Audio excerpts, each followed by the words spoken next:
nós vamos conversar com a professora Lucine Maia. Tudo bom, Luci? Tudo ótimo, eu fico muito contente com esse convite. Luci, você estudou na primeira turma da Escola Superior... Não? Não foi na primeira? Oh, na segunda. Na segunda turma da Escola Superior de Desenho Industrial, a ESD, que hoje pertence ao UERJ, onde a Luci hoje é professora também.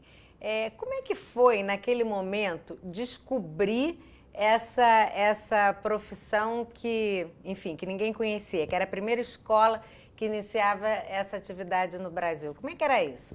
Olha, foi um processo muito curioso, porque eu, muito jovem, com meus 17, 16 anos, tive a oportunidade de ter contato com uma publicação que, na época, era muito inovadora, e acredito que até hoje é inovadora, que foi a revista Senhor, que é um marco do design gráfico brasileiro. E, como o nome diz, eu não era público para a revista Senhor, né? Era uma revista de comportamento, com um viés político muito bom, uma parte de literatura, enfim. E eu conhecia pessoas que liam a revista Senhor. E me fascinava aquela revista. Foi a primeira vez que eu vi algo escrito sobre zen budismo, era uma coisa original, né? E, mais do que o texto, que eu acho que, inclusive, eu não tinha maturidade para acompanhar uma parte dos textos, o objeto, a revista Senhor, me encantava. E tinha um colaborador eventual da revista, cujos textos eu gostava muito. E das ilustrações que ele apresentava também tinha assim, achava muito interessantes, me agradavam. E na época era um nome que era muito famoso, Sérgio Rodrigues. E então eu digo, puxa vida, esse cara sabe das coisas. E do alto da minha cara de pau, né, eu liguei para o escritório do Sérgio Rodrigues e disse que eu gostaria que ele me recebesse, que eu precisava conversar com ele. Ele era realmente uma celebridade na época, né? Mas ele acedeu a me receber. E foi de uma generosidade que eu sempre caracterizou, né? Uma simpatia muito grande, e me acolheu, e eu disse a ele, eu contei meu interesse, e eu disse, olha, é o seguinte, eu gosto muito dessa revista, mas eu tinha utilizado talvez como tag, é que eu ia fazer arquitetura.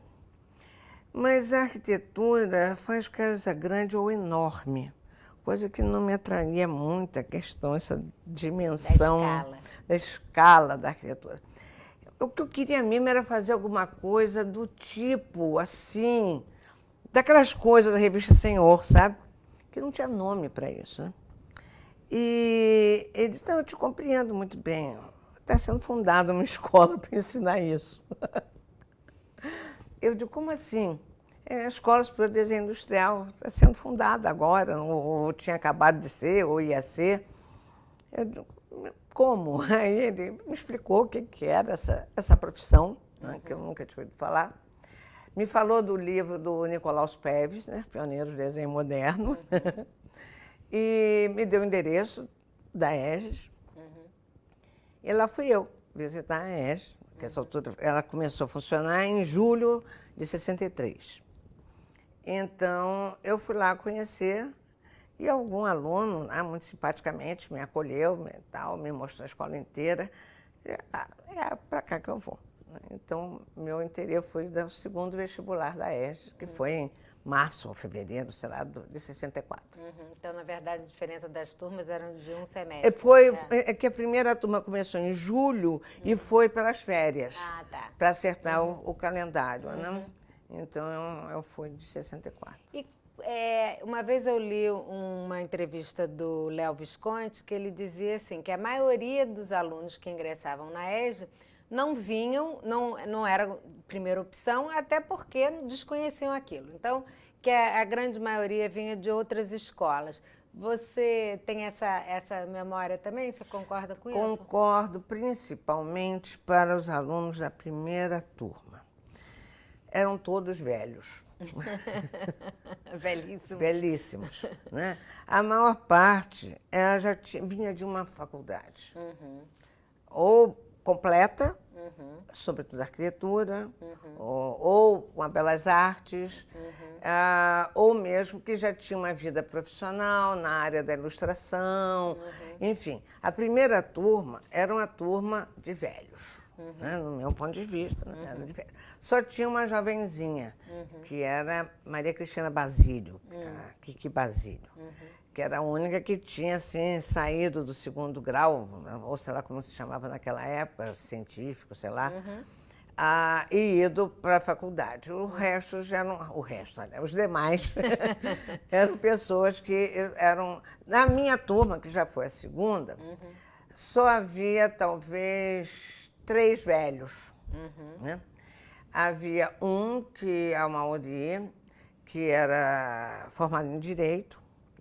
Havia o Zé Maria de Oliveira, que ele já era casado, tinha filhos, então ganhou o apelido de Papi, né? Porque ele era o mais velho que todo mundo. E tinha um outro colega, Ivan. Ou a segunda turma já não. Já eram todos egressos, assim...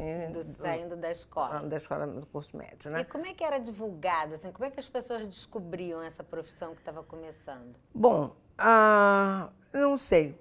Comigo foi assim. Talvez algumas pessoas, por vínculos familiares, por estarem presentes numa área, vamos dizer, de ilustração, de artes gráficas, ou de belas artes, ou de arquitetura. Teve a primeira turma, sobretudo, teve muita gente com um pé na arquitetura. Entre eles, o Cláudio Secom, né? Que é arquiteto. Ou de belas artes. Então, eu acho que havia eram pessoas que tinham esse contato ou esse interesse por uma área de estética, talvez, né? Uma tradição de família, não é exatamente o meu caso.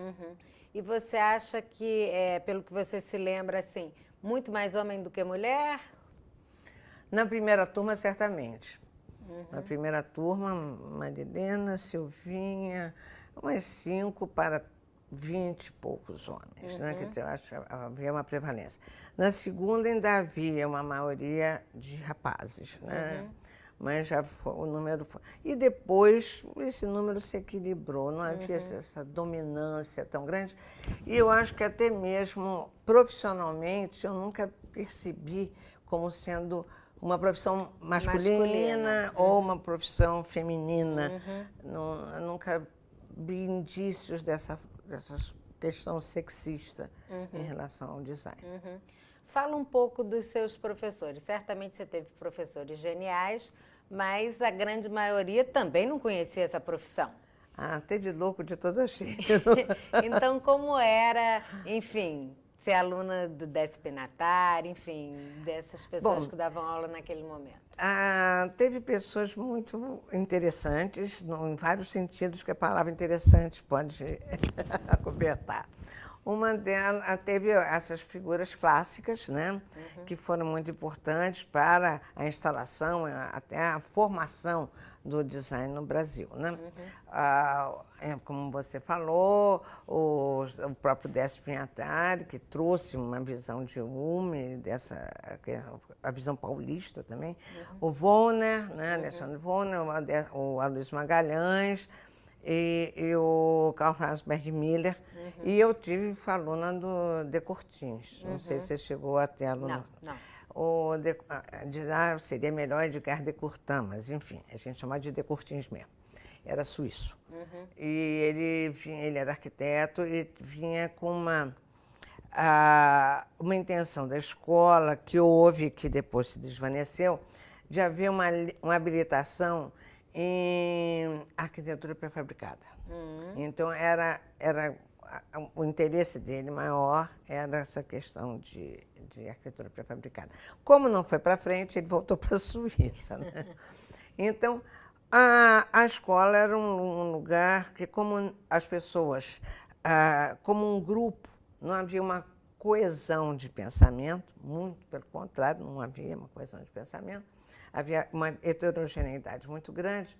Também era um espaço em que havia lugar para tudo, né? Então, loucos de todo gênero também apareciam por lá, né? Então, as pessoas de origens mais inusitadas davam aula lá. Nós tivemos aula, por exemplo, com um filósofo que chamava-se, que já faleceu há muitos anos, Eurialo Canabrava.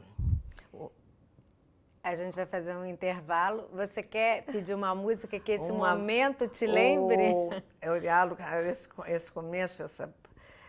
Bom, a primeira música que me ocorreu agora é Alegria, Alegria.